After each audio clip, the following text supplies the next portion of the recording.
Olá, pessoal do agro. Para você que ainda não me conhece, sou o Diogo Julião Danelon, engenheiro agrônomo. Sejam todos bem-vindos a mais um vídeo aqui do canal Conceitos do Agro. No vídeo de hoje, pessoal, vou dar aqui uma dica para essa época agora de inverno, né, de escassez hídrica, baixo regime, né, volume pluviométrico de chuvas. Nessa época agora é muito baixo, abaixo da média, né?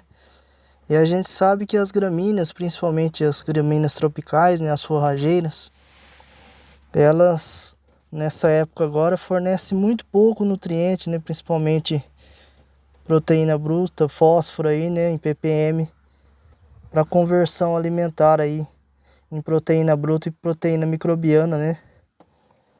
Principalmente aí para os ruminantes, né, no caso dos bovinos, ovinos, caprinos, né?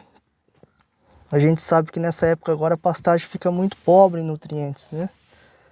Principalmente aí dificulta, né, para os pecuaristas, principalmente, né, os produtores aí de leite, né, gado de corte também, mas principalmente o pessoal aí que trabalha com gado leiteiro, né, produção de leite, fica muito limitado nessa época agora, né, acaba gastando mais com rações concentradas, né,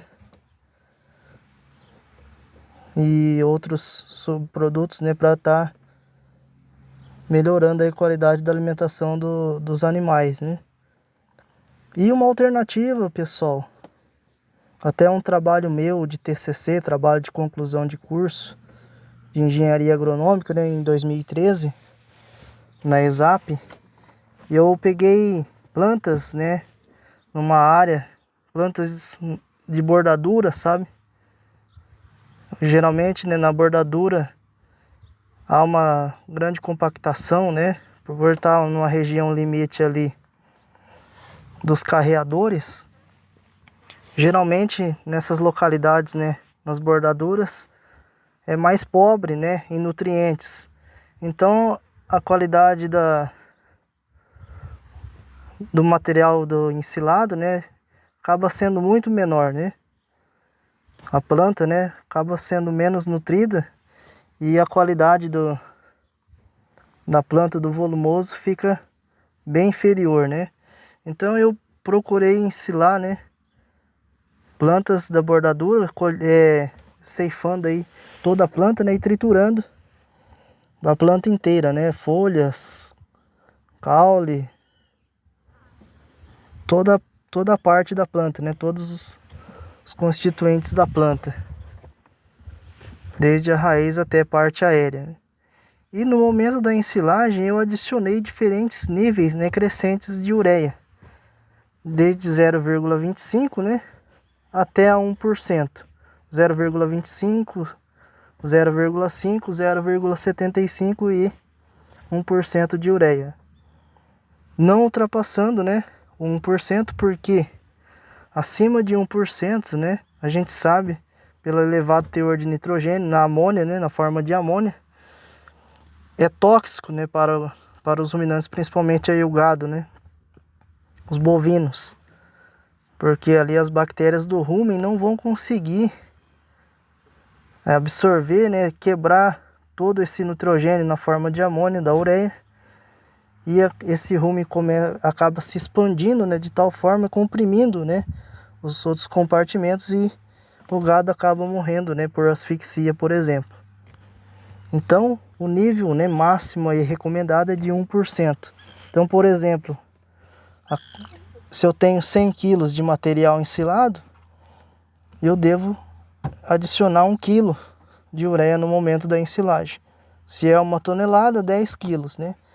E assim sucessivamente, né? Não ultrapassando então 1%. Então, depois de ensilado e adicionado ureia, né, ensilo os baldes, né, de 5 quilos, né, para ficar fácil depois na avaliação nutricional, né? Então, abaulou tudo certinho, eu retirei expulsei todo o ar, né, dos baldes, deixando, né, na forma anaeróbia, na condição anaeróbia, porque sem presença de ar, né, para evitar qualquer ação aí, principalmente das bactérias do ácido lático, né? São bactérias essas que deterioram a silagem, né? A qualidade da silagem acaba estragando a silagem, né? Então, foi coberto com lona plástica, né? Vedado bem certinho e ficou armazenado por um período, né, recomendado aí de 30 dias. Após esse período, né, eu abri os baldes. Essa ureia ela já havia sido quebrada, né, e liberado nitrogênio para a planta ceifada, né,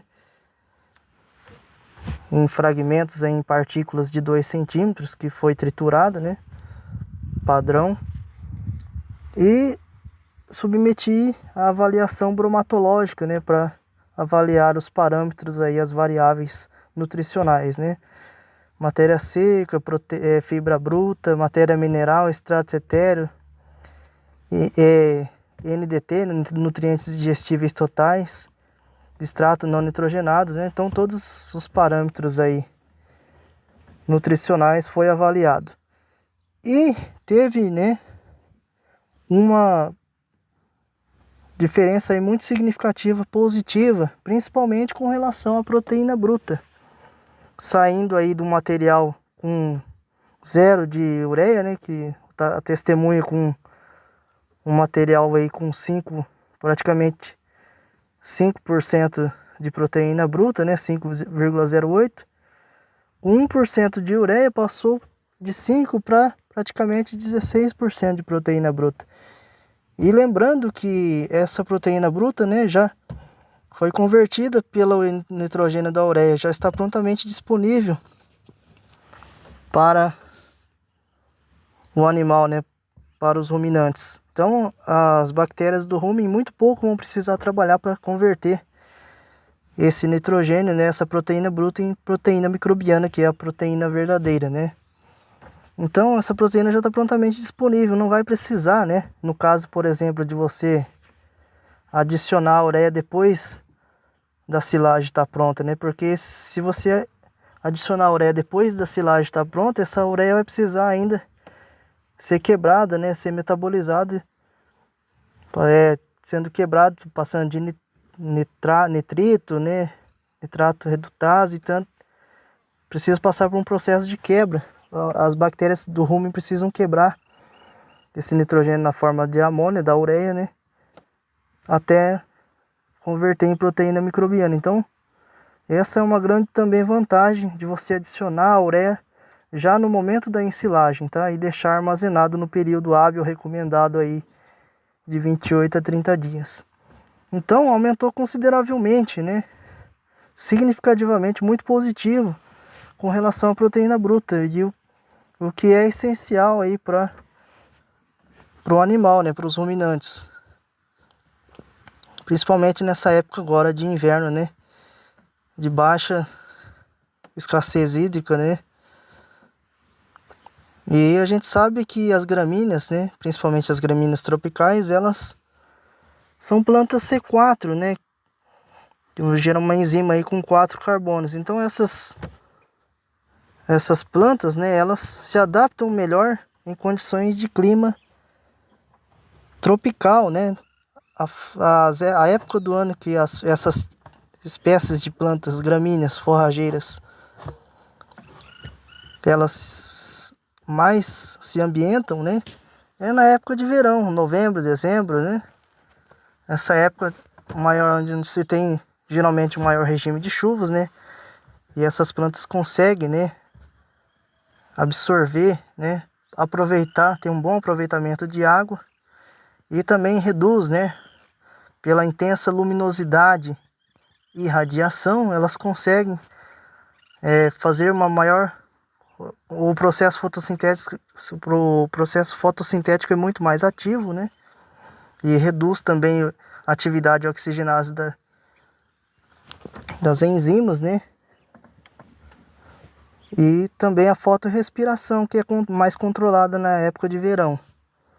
A enzima rubisco, então, a atividade oxigenase da rubisco é reduzida, então essas plantas elas conseguem nessa época de verão se adaptar melhor nessas condições de ambiente, então consegue liberar, né, mais proteína, mais minerais, né, mais nutrientes, fósforo, nitrogênio, potássio, né, para a parte aérea da planta, né, na forma de matéria seca e mais disponível nutricionalmente para os ruminantes. Bem, e também, né, um outro parâmetro também muito significativo, que também se adaptou muito bem, foi com relação, né, um outro parâmetro também que a gente observou que teve uma relevância significativa de forma positiva, é com relação a fibra bruta, nutrientes porque a digestíveis fibra bruta, totais, que ela determina é um parâmetro que uma compara, característica né, o teor, por qualitativa exemplo, de do material lignina, ensilado, né, do celulose, volumoso, hemicelulose, as características, qualidades da planta, né, lignina, do material. celulose e hemicelulose. Então, adicionando ureia, né, o nitrogênio após quebrado, né, conseguiu elevar, né, melhorar a qualidade do material desse volumoso, né, dessas plantas ensiladas. No caso, né, a gente ensilou, né, plantas de milho, né, na época o milho BT-HX Herculex, né, para fazer a silagem, né. Então utilizamos, né, ceifamos plantas de milho. Então melhorou muito a qualidade do milho, né, adicionando ureia, né.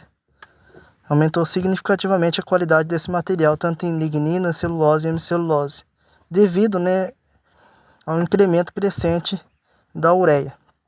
Bem, basicamente é isso, pessoal. Então uma dica bastante relevante e importante para os pecuaristas, e principalmente os produtores aí de leite, né, e também gado de corte, né, nessa época agora do ano que é uma época bastante restritiva, né, uma condição de chuva muito baixa, né, tempo muito seco, então as pastagens ficam muito pobres nessa época.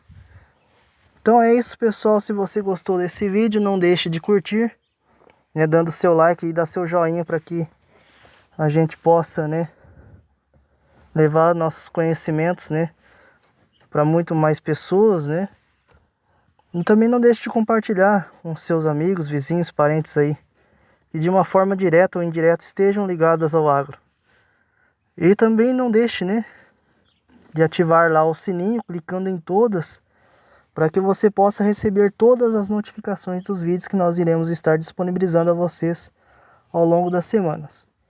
E se você ainda não é inscrito, né, recomendo você se inscrever no nosso canal Conceitos do Agro. Então, se você gostou, não perca o próximo episódio. Até o próximo vídeo. O meu tchau, obrigado.